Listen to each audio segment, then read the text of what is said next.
परेशान हैं और परेशानी के वीडियो आपने देखे हैं, परेशानी के वीडियो बाइट्स देखे हैं। छोटी-छोटी बच्चियां परेशान, महिलाएं परेशान, युवा परेशान, बुजुर्ग परेशान, किसी का इंटरव्यू छूट गया, किसी की शादी छूट गई, किसी की कोई डेड बॉडी लेकर के आगे चला, कोई दूसरा उनका रिलेटिव नहीं पहुंच पाया।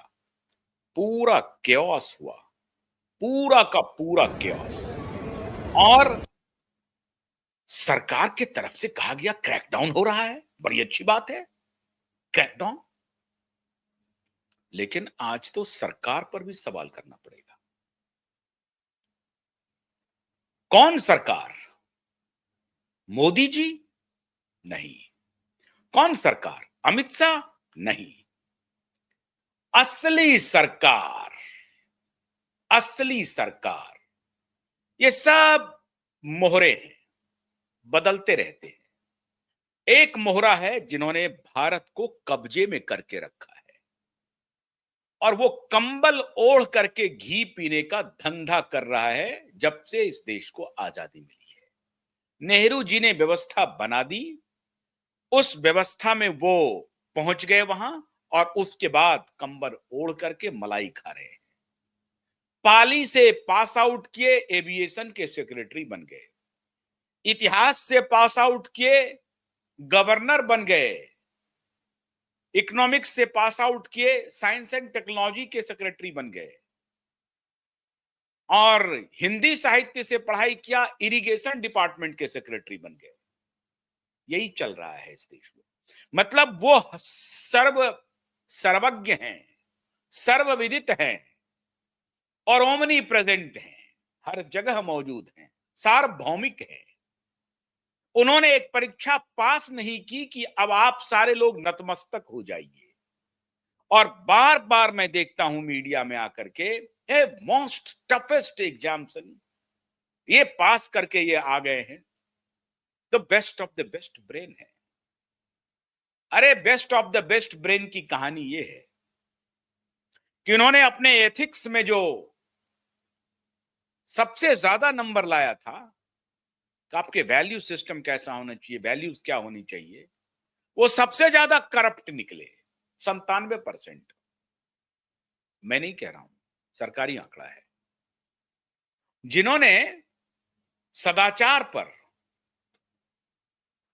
उच्च विचार पर, नैतिकता पर, ईमानदारी पर सबसे ज्यादा जोर दिया था अपनी परीक्षा में, उस तरह के पेपर लिखे थे, वो सबसे ज्यादा करप्ट पाए गए, सबसे ज्यादा भ्रष्ट पाए गए।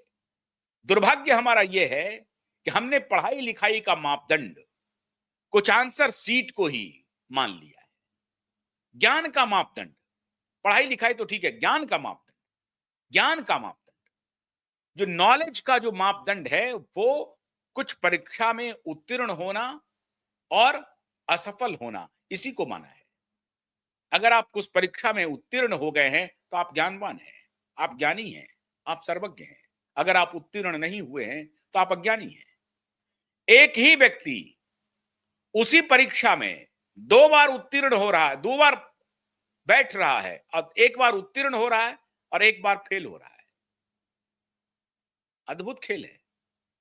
एक ही व्यक्ति एक ही परीक्षा में, 2 परीक्षा, एक ही पैटर्न, एक ही संस्था की परीक्षा में वो हो रहा है, अपियर हो रहा है, 1 बार फेल कर रहा है, दूसरी बार पास कर रहा है, तीसरी बार टॉप कर रहा है, चौथी बार फिर कोई और पोजीशन ला रहा है।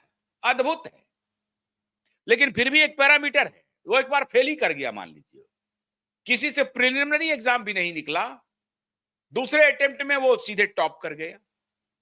ऐसा भी देखने को मिला है। अद्भुत है। यहां पर ज्ञान के मापदंड अलग हैं, ज्ञान के मानदंड अलग हैं। उनको ज्ञानी मान लिया। खेल हुआ है इन्हीं स्थायी सरकारों ने किया है और नेता को ये कठपुतली बना करके घुमाते हैं। जनवरी 2024 में सरकार का एक गाइडलाइन था, सब जानते हैं, आप सबको मालूम हो गया, इतने दिन से क्राइसिस है, लेकिन बताना यहां अनिवार्य है। जो दर्शक शायद स्मृति से हट गई हो बात, तो मैं उनकी स्मृति में ला रहा हूं। जनवरी 24 में एक गाइडलाइन आया कि पायलट को हर सप्ताह जो 36 घंटे का रेस्ट दिया जा रहा है, इसे बढ़ा करके 48 घंटे कर दिया जाए। कई सारे गाइडलाइंस है, उसमें एक गाइडलाइन ये था और दूसरा गाइडलाइन था कि भाई जो नाइट लैंडिंग है, ये 12 बजे से लेके 6 बजे तक जो आप कर रहे हैं, ये ठीक नहीं है। 12 बजे से लेकर 2 बजे तक ही नाइट लैंडिंग का कार्यक्रम रखिए एक पायलट के लिए। और अगर चलिए नहीं हो रहा है तो 12 बजे से 6 बजे तक एक दिन करिए, लेकिन दूसरा दिन जो सेकंड कॉन्जिक्यूटिव डे है, उस दिन आप 12 बजे से लेके 2 बजे तक ही उनकी शिफ्ट को ओवर कर दीजिए। ये आया गाइडलाइन कब? जनवरी 2024 में। डेडलाइन दिया गया नवंबर 2025 का, मतलब लगभग 2 साल का डेडलाइन दिया गया वक्त कि 2 साल में आप इस क्राइसिस को दूर कर लीजिए। आपको अगर अधिक क्रू मेंबर की आवश्यकता पड़ेगी, आपको अधिक पायलट की आवश्यकता पड़ेगी, अधिक मैन पावर की आवश्यकता पड़ेगी, तो उसको ध्यान में रखते हुए आप आवश्यक अरेंजमेंट कर लीजिए। नेसेसरी अरेंजमेंट आपको करना है, आपको लगभग 2 साल का वक्त है, आप ये पूरा कर लीजिए। ऐसा नहीं था कि जनवरी में आपको दिया और जनवरी 2025 में कर लेना है, नहीं, आपको 2 साल का वक्त दिया। 2 साल तक एक एयरलाइंस जिसका 65% शेयर है एविएशन सेक्टर में, 65%, और दूसरे एयरलाइंस के साथ अगर आप मिला दें एयर इंडिया के साथ, तो इन दोनों का शेयर 92% हो जाता है। और बाकी शेयर में एक आध दो छोटे छोटे, क्योंकि जेट एयरवेज बंद हो गया, दूसरे जो एयरलाइंस है उनकी हालत खराब है, किंग फिशर की हालत खराब है, एक एशियन करके है उनकी हालत खराब है। ये सारे एयरलाइंस की हालत खराब है, लेकिन ये 92% स्टेक के साथ एयर इंडिया और इंडिगो मार्केट पर कब्जा बनाए हुए हैं।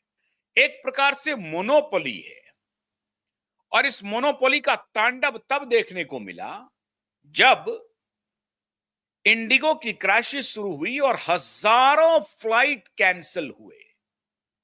हजारों यात्री देश के अलग अलग एयरपोर्ट्स पे स्ट्रैंडेड थे, उनको जबरदस्ती रोक दिया गया, उनका फ्लाइट कैंसिल हो गया और कोहराम मच गया देश के हवाई अड्डों पर। बच्चे से लेके बूढ़े तक, महिलाएं पुरुष सब त्राहिमाम कर बैठा। और यह त्राहिमाम उस दिन और हो गया जिस दिन व्लादिमीर पुतिन भारत की यात्रा पर थे। त्राहिमाम हो गया। क्यों त्राहिमाम? जब त्राहिमाम हुआ तो दूसरा सबसे बड़ा मार्केट शेयर जिनके पास है, लगभग वो 30-32% शेयर वाला जो है, उन्होंने कुछ और खेल कर दिया। उन्होंने प्राइस को आसमान पहुंचा दिया। दिल्ली से मुंबई 80-80 हजार रुपए के टिकट बिके। पटना दिल्ली के फ्लाइट, लखनऊ दिल्ली के फ्लाइट, हैदराबाद, बेंगलोर, पुणे, नागपुर, चेन्नई, त्रिवेंद्रम, गुवाहाटी, कोलकाता, इस सभी के फ्लाइट्स के जो रेट्स हैं वो आसमान छूने लगे और बारे न्यारे कर लिया इन्होंने। इस दौरान जो इन्होंने सैकड़ों करोड़ रुपए कमाए, वो सैकड़ों करोड़ उनके चला गया,